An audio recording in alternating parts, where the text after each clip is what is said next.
What's up, Dapper Squad? It's your boy Darius back at it again with Jujutsu Kaisen. Today we're doing Season 3, Episode 9. Remember, if you guys want this episode full, uncut, no filter, high audio, as well as the other shows like One Piece, Bleach, we got Hell's Paradise, all that available on our Patreon. Links are down below. I'm not going to waste any more of your time. Thank you for spending it with me. This is JJK, Season 3, Episode 9. I don't have the title because it's not pulled up yet, but let's do it.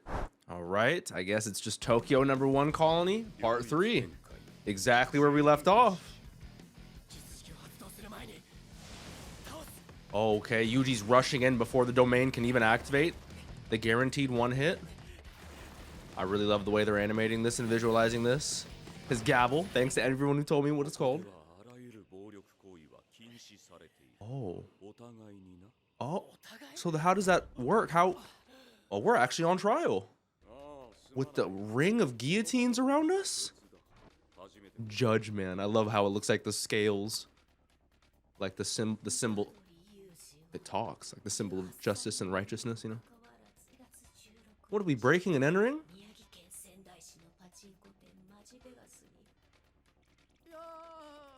I mean, I guess we plead guilty. We did it. Do we have an alibi?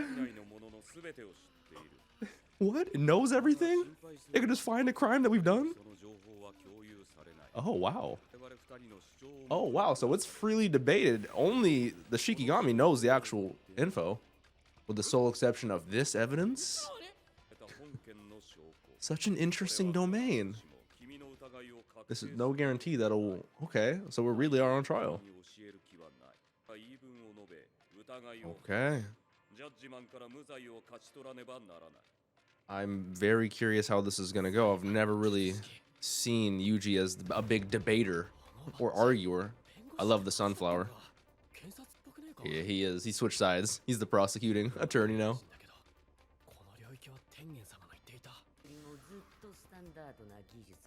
Oh, really?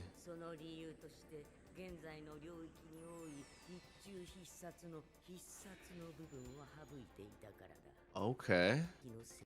The difference between like a guaranteed hit and a guaranteed kill, I guess that makes much more sense why domains would be much more common if their goal was to not necessarily get a guaranteed kill, which I assume would impose a lot more restrictions and or cursed energy to be needed. But a guaranteed hit, depending on your technique, is a lot more achievable and attainable, which relates an allegory to sumo wrestling, which in and of itself is a barrier, which does make sense.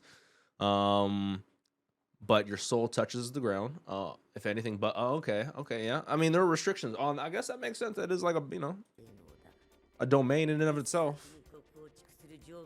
Yep, that makes actually a lot of sense from a technological perspective. Wow.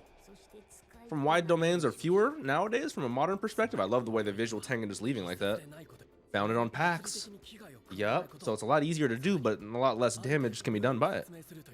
And requiring, this is so much Hunter x Hunter. Oh my god, this is so restrictions and conditions based. I love it. Got you.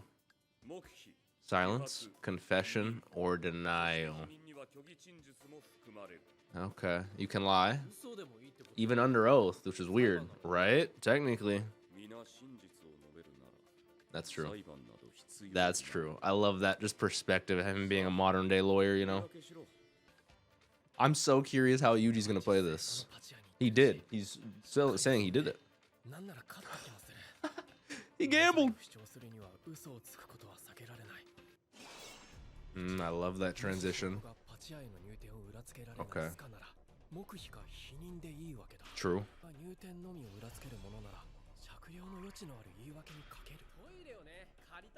Fair. I like the way he's considering this. That is true. That in and of itself is the crime, so I get it, you know? Then you're double hoed, right? Confess. Ooh, I like. That's a great question. We don't even know that. He's confessing. He's erring on the side of leniency. Extenuating circumstances. I like that. Somewhat truthful. What is the evidence? This is from the antique shop near there, so not exactly there. Not. I mean, it's still circumstantial. It doesn't necessarily say we won the money or use that money for that. You know. Yes, that is us. Which is goes to our confession. We're good.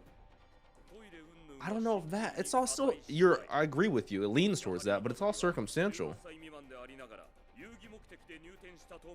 That's fair. That would lean more towards the intent to play games, us going in there with money that we just acquired, you know.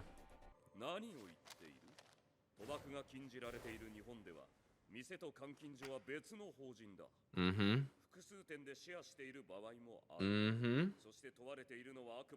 Yep. I told you it was circumstantial. That doesn't necessarily prove that you were there with that. Wow. He's giving him actually like a lawyer argumentative advice. That's true. I shouldn't be giving you tips yet. What does Guilty Man say? I love how he can knock on like a cursed wall. Oh, confiscation? What does she take? Our cursed energy? Our cursed technique? Great transition. That would make sense that it would force Zetsu on us for a certain amount of time.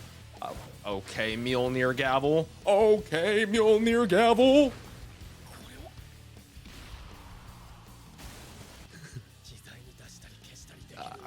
He is altered. Higuruma is impressing me so much right now, physically, mentally, eloquently. But what was the confiscation? It literally forces him into Zetsu. It's so much like Hunter x Hunter. I love it. He's hoed though. If you can't use cursed energy, you're hoed. Apprenticeship period 59. Oh, he's an apprentice. He's in his apprenticeship. 36-year-old Higuruma. Straightforwardly cleared all obstacles. Okay, that preceded the new one. He aced the bar. That was all simple.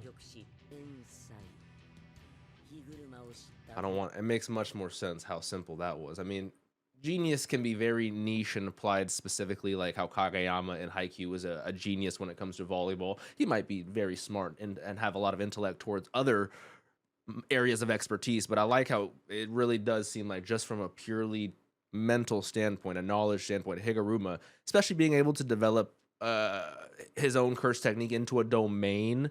I like how Tengen makes it slightly easier because it's a little less, which might have been something he did subconsciously or consciously. I don't know his innate knowledge of curse techniques in general. It might just be like an instinctive kind of thing. But Higuruma is a genius to say the least. Talent-wise, insanely. Yet the gem that shone brightest. I like that. I like the way they cut all that to really put it full circle. Came with his domain. But through his domain, he learned the fundamentals. He's learning stuff that you should be taught. Working backwards.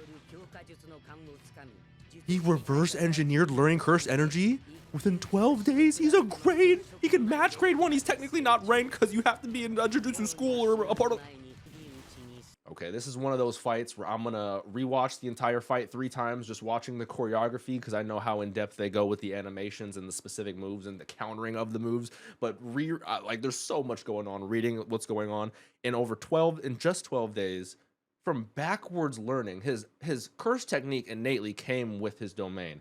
So because it came with a domain which has a barrier built in, he learned about barriers, kind of reverse engineering from his domain, and from learning about barriers backwards, he started learning about how to physically manipulate curse energy. And it's hard enough learning that the front way forward with a teacher, which we saw from Yuji to Gojo in season 1.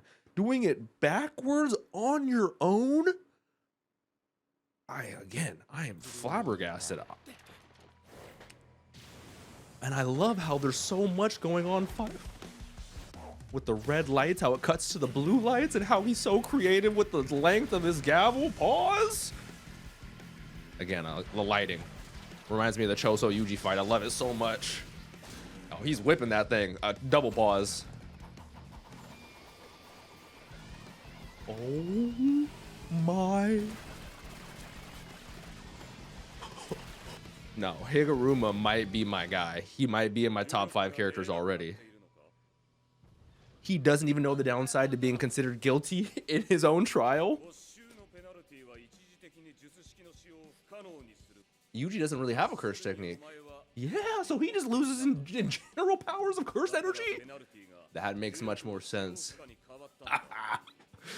Coincidentally, confiscation is generally a supplementary sentence that's never imposed on its own. This is all physical. I don't want to pause it again. I prematurely apologize. Again, I love how it comes full circle. We've always wondered from episode 1. I mean, even when they showed the flashback last episode of him beating up those high schoolers, like or middle schoolers, whatever, Ichigo back in the day. Like, you guys were all like, yes, this is before he had cursed energy and powers, but we do need to remember he's technically the son of Kenjaku, so it makes much more sense why he's just this physical fucking... Kenjaku's one of the strongest people in the show, so I just need to keep that in the back of my mind. Thank you, Higuruma. I like how you're analyzing this. You're insane. That is true, they do. That is a very valid point. Yeah, that is a very good way to put it. Again, I love how you're gassing Yuji. This is great gas on both sides. I love this. This is one of my favorite fights so far. You're taking him serious, and I respect you for that. Damn, that thing is an extendo hammer, extendo gavel. You can just get rid of your entire fucking scaffolding. I love that camera shot. Instead of me putting myself at a disadvantage coming to you, I'm gonna make you come to me. That lighting transition is so good. Oh, we can use that for our mobility. His creativity with that gavel is insane. And again, no curse energy. Yuji is a beast. An unbreakable doll. All right, Kiros from Dressrosa. There has to be a time restriction, just like any penalty of the law. Like, how long is he going to be out of curse energy? 5 minutes, a minute, 10 minutes, a year? He's trying to just think of anything that gives him the advantage. Right now, he's at the ultimate disadvantage.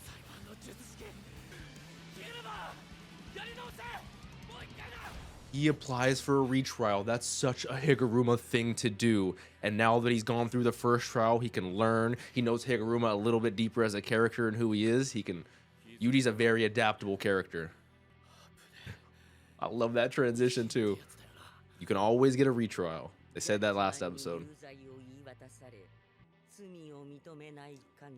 Oh, up to 2, as long as they don't confess. Interesting. That would be a typical restriction on this power. It makes so much sense. Round 2. Okay, I love it.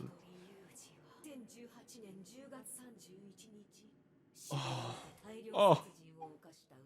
That's completely different. That's night and day. How do we play that one?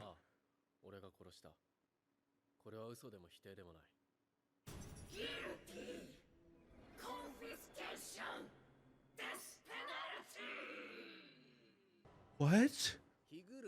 How is this gonna work? I don't want to pause it. I just don't want to miss anything, especially as they're about to cut into this beautiful flashback. That was so well done. I was so curious how he was going to play that, especially because one of the things we shouldn't have done in the first trial was confess flat out.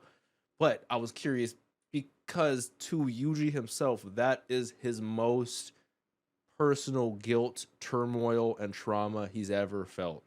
So to him, if he, even though it's not his fault, it's Sukuna's, if he was in real life put on trial for that, I feel like he would confess and he would say he's guilty. He'd be like, please kill me for the things that I've done, even though it wasn't his fault. So the fact that even rule-wise, he's not supposed to do that in this circumstance, he still did that.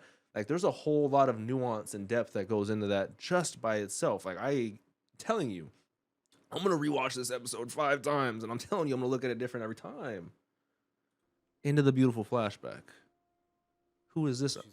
Yoshizawa. Oh, wow.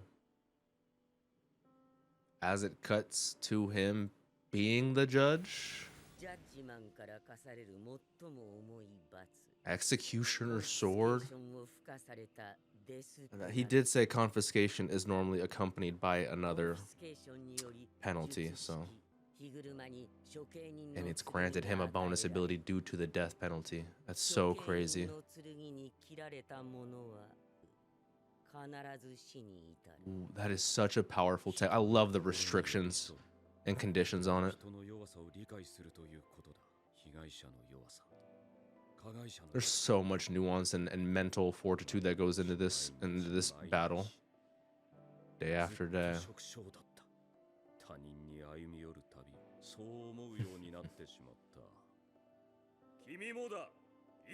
I don't know if he is.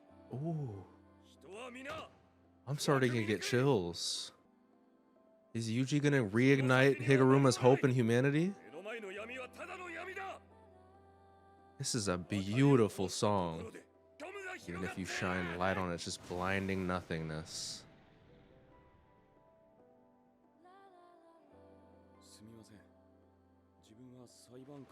So he turned down Yoshizawa. Oh, I cannot wait to rewatch this. This is like the hidden inventory for me.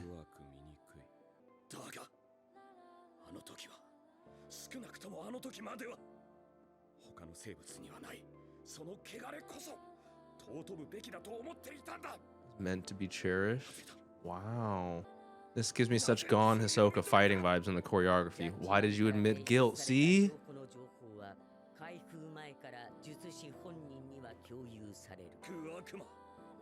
It wasn't his fault. He could have gotten away with it. But he, oh my god, I got goosebumps, bro. This gives full circle to Higuruma and Yuji's character in such a beautiful way. I'm starting to cry, man. The executioner sword went away.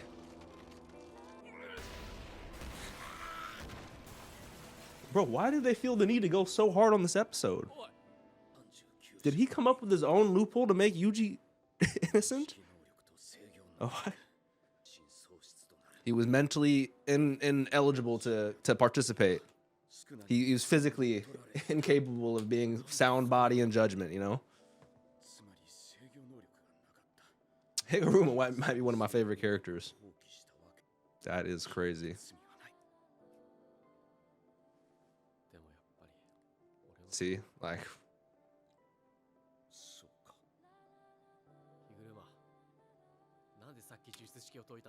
Can't wait to rewatch this episode, man. He lost his way. Yuji reignited his hope. It's the weakness and ugly people that should be cherished. I forget the wordage he said, you know? Let's have an actual conversation. Oh, we won him over. Oh, wow. That was one of my favorite fights in JJK for sure.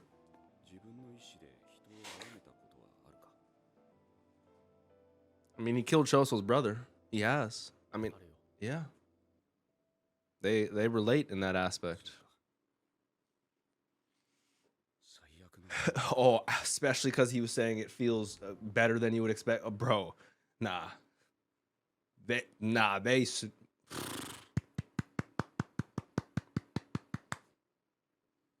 All right, it looks like we have an after credit scene. I just had to blow my nose. I got done crying a little bit. We are making that so we are not forced to kill people. That way we can get around that. Higuruma is forever a legend for his involvement now. He is a certified gangster. Give one of my points, so now we don't have to worry about us dying due to the rules. Because he was at 102 points, so now he's at 1 point left, right? Shout out you, my man. If I never see you again, if you were only in this for these couple episodes, you are still one of the legends of this, goats of the show.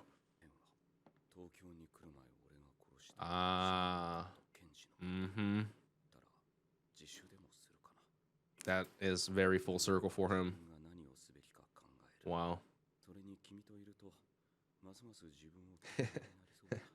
Shout out Yuji, man. No, it's not Yuji's fault. Yuji is such a good talk no jutsu without talk no jutsu. God damn, that's starting to be tearing up again. Higuruma. That was it? God damn, man. Okay, wow, what to say? What to say?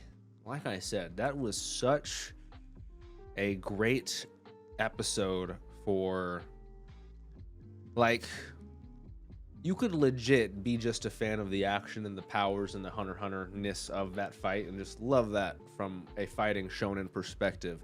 But you could absolutely be a, like, it doesn't necessarily have to be a lawyer too, someone in the social public field, like whether that's a nurse, whether that's a social worker, whether that's in foster care, whether that's whatever that may be, where it is mentally draining and you're constantly seeing the ugliness and the depravity of human life and nature in general, for you to, like, to lose yourself along the way, or to lose the grassroots, the person you initially ventured into this field for, you know, or the reason as to why you initially ventured into this field. It's very common to lose that motivation, that sensation, that burning passion. So it's very realistic and like, it's very touching to myself, because I'm not saying for myself, but, you know, all of us know people who have, you know, gone through some stuff from public turmoil, whatever that may be. So it's really nice for Yuji to confront that, and for him confronting that to, you know, because it's not his fault, and to reignite the hope for humanity in someone else, like Higuruma, stuff like that. So very well done.